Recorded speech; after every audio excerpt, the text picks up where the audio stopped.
biso toye kokata makambo dialogue oyo tosinyaki na fayulu biso toye kokata makambo mokutu atombola mapeka nzambe akitisa ye solo tokotala kabila tombola mapeka nzambe akitisa ye tomboli mapeka solo tokotala mabele ya bakoko fayulu alobi ye tokobange lokote mabele ya bakoko fayulu alobi ye tokobange lokote mabele ya bakoko fayulu alobi ye tokobange lokote mabele ya bakoko fayulu alobi ye tokobange lokote oh mabele fayulu alobi ye tokobange lokote mabele ya bakoko fayulu alobi ye tokobange lokote moko ya kongoyo mboka maline moko ya kongoyo mboka maline moko ya kongoyo mboka fayulu moko ya kongoyo mboka fayulu mboka kongoyo mboka fayulu mboka kongoyo mboka fayulu mboka fayulu sauveur du Congo c'est Fayulu mboka fayulu l'avenir du peuple c'est Fayulu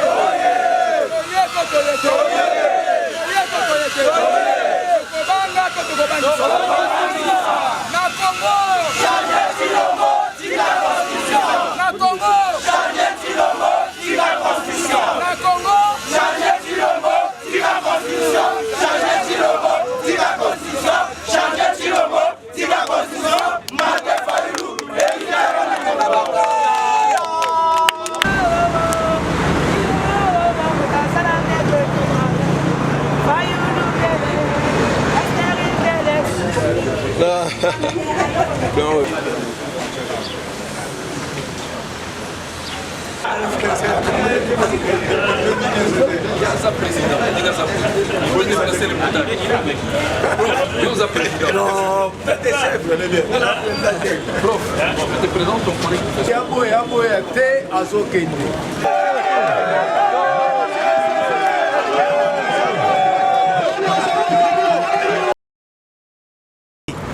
Oh constitution ngo esala nini eloko yango mpe constitution epesaka bango bayebisaka biso yango te toyokaka mikolo nyonso constitution mboka tolamuka tosala boye constitution bakongole nzala eza constitution nde epekisi bango vraiment yango tosengi en tout cas cette fois-ci Maître Félix tika mboka Congo tika mboka Congo et donc lukesika kopema tozana na posa ba congolais bavanda calme toboyi makila peuple congolais etanga pona changement de constitution na moment oyo Congo eza na posa ya la paix Congo eza posa ya kimia Congo eza na posa ya boyokani tozana posa ya makelele te ke o bentel bakufi pona changement ya constitution epekisite Félix apesa apesa biso misala constitution te epekisi batukolia constitution te matisi transport constitution te matisi eloko eza incompétente ya camarade M. Félix Sekedi atika mboka toza besoin makila pepe congolais tanga te toza na besoin ya kimia ligne rouge atika biso oyo badimi mpona na palais du peuple bakoyebisa biso mpona nini babimi bongo nsima biso tokomata tosala touti na assemblée nationale esika toyebisi en concertation na présidium Assemblée nationale de tout suspendre par travaux parce que tout le monde dit que l'enge bazome maso ya kokende la violation ya constitution et za malamouté tout le monde dit que bazali décidé de leur côté à violer la constitution basali proposition de loi et un référendum pour déverrouiller article 219 na 220 oyo epekisi révision ya constitution esalema soki boza na état de guerre to na état de siège. Boyebi na mboka na biso guerre ya agression na rébellion ezali parti moko ya mboka na biso ezali occupé, ce qui fait que biso tokondi mata mokete makambo wana esalema mpona nini po référendum soki esalami na mboka na biso elingi koloba ke tondimi balkanisation po soki référendum esalemi kote moko kote mosusu esalemi te, c'est-à-dire que mboka na biso ekokoma na deux constitutions. En tant qu'opposition, wana tokolinga yango jamais. Yango wana toyebisi bango, lokola bolingi bongo, bozo ko s'occuper na makambo malamu pour la population te, biso totiki bino en concertation na présidium. Yango wana tolobwaki lelo pour la koyebisa bino, ko lancer bino appel que processus na institution et ko aboutir te ezali kaka peuple nde akostope makambo wana. Merci président. Bana LGD mbote. Bana Yangol mbote. Bana C64 mbote. Ngai nazali moko parmi ba député ya commission PAJ. Nazali ya LGD. Kuna na commission PAJ to travailler loi sur le référendum kasi makambo batie na kati ezali ya koégorger démocratie ya mboka na biso. Pona référendum constitution prévoir matière misato ya liboso ezali na article 2 ya constitution na oyo etali transfert ya capital kouta ville moko kokende ville mosusu. Matière mosusu oyo constitution prévoir pour un référendum ezali na article 214 na oyo etali makambo ya mabele soki RDC tolingi tosangana na mboka mosusu soit tolingi topesa eteni ya mboka to ya mabele na biso na mboka mosusu, il faut qu'on consulte population na référendum. Matière ya suka ezali na article 218 219 ya constitution na oyo etali révision ya constitution. Kasi na mobeko na bango oyo asika babakisi matière mosusu oyo ezali prévu na constitution te. Matière yango balobi nini? Balobi bakoki ko consulter peuple na oyo etali changement ya constitution, alors que na kati ya constitution ba prévoir changement ya constitution yango te. Na yango ndenge ba présenter yango lelo commission PAJ ezali ko présenter rapport nango na plénière pour que plénière apesa moi ba amendement en réalité bazali décider à kokende nango tina suka. Nde na yango biso bato oya bino tozali kuna ensemble na LGD tosangani elongo tolobi tokoki ko participer na koboma mboka te. Voilà. Na yango tobimi toye awa pour que totalisa bino makambo oyo ezali koleka kuna na parlement.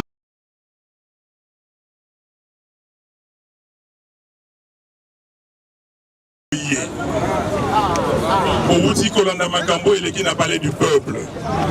Ndeko Chilombo a sali rébellion contre le pays. Parce qu'à sali rébellion contre la constitution. Alinga ça la coup d'état constitutionnel. Le député Babimi a dit que loi référendaire Wana, proposition Wana et Koleka T. Alors, pour les KT, et là, il y a bis au peuple. Et là, il y a des députés, des sénateurs. Il y a une réunion à Bisso. Il y a une Mikano. Tolobi Boye. Tshisekedi azali kokosa bato. Ye basi bayokana na Kagame. Bayokana na Kagame bakabola Congo. Parce que makambo yu koleka na parler du peuple. Ezali pona ko balkaniser Congo. Boyebi ete histoire ya balkanisation héros national na biso Lumumba aloba yango depuis 1960.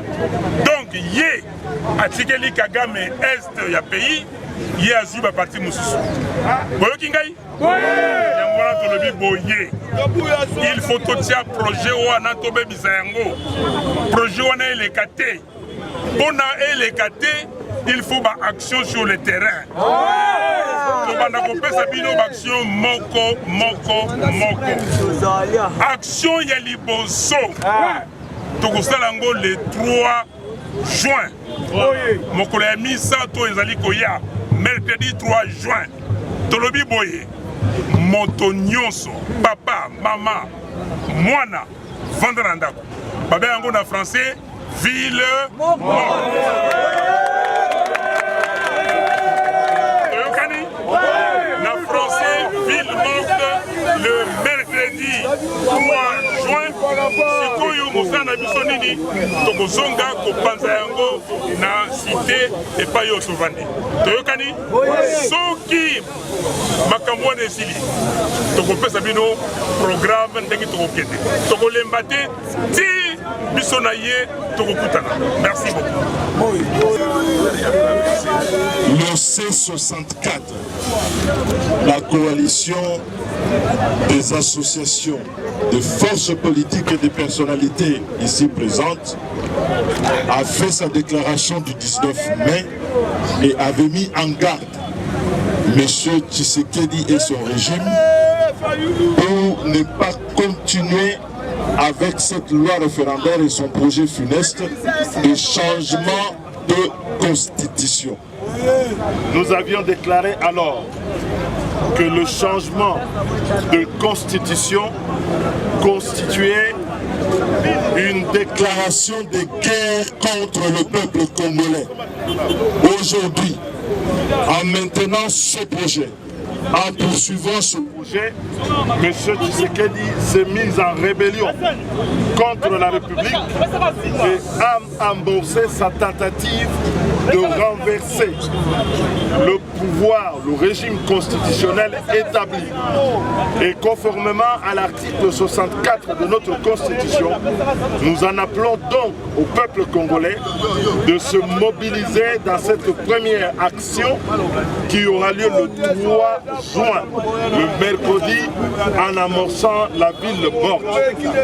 À commencer donc d'aujourd'hui, dans nos quartiers, dans nos communes, dans les provinces, nous demandons à tous ceux qui sont contre le changement de la Constitution et qui veulent protéger l'ordre constitutionnel de se mettre en ordre de marche pour expliquer à notre population que ce n'est pas le combat du C64. C'est le combat de la nation et de la République contre la tyrannie et la dictature. C'est pour cette raison que le mercredi, nous demandons aux papas, aux mamans, aux jeunes, femmes, hommes de tous les coins de la ville de Kinshasa de rester chez eux pour manifester leur désapprobation de ce projet et d'être à l'attention, en alerte par rapport au calendrier des activités que l'on va lancer. L'article 64 vous donne pleinement le droit et n'ayez pas peur. Nous allons affronter ces pouvoirs à main nue pour les plaquer au sol parce que nul ne peut exercer plus de 2 mandats comme président de la République en République démocratique du Congo. Elongo na président Martin Fayulu, elongo na président Denis Sesanga, elongo na ba parlementaire nyonso bomoni bauti kolongwa ko bima na hémicycle ya palais du peuple pona ko boya manigance pe oyo monguna ya peuple babengi président ya République ya Congo na régime na ye mobimba na parti na ye IDPS baza banguna moini ya peuple balingi ba changer constitution na biso po ba s'éterniser na pouvoir balingi bazwa mandat mosusu ba bandela 0 basala mandat ya 7 ans babakisa mosusu ya 7 ans po ekoma 14 ans. Peuple congolais bozoyoka. Est-ce que bondimi yango? C64 coalition C64 elobi boye tokotelemela bango na énergie na biso nyonso tokotelemela bango na baaction concrète oyo constitution na biso ezosenga biso yango wana le 3 déjà tozobanda na journée ville morte lelo sensibilisation ya bandito yokani sensibilisation ya makasi est-ce que Chilombo 2028 akokende to akokende te 2028 alinga te à un décis.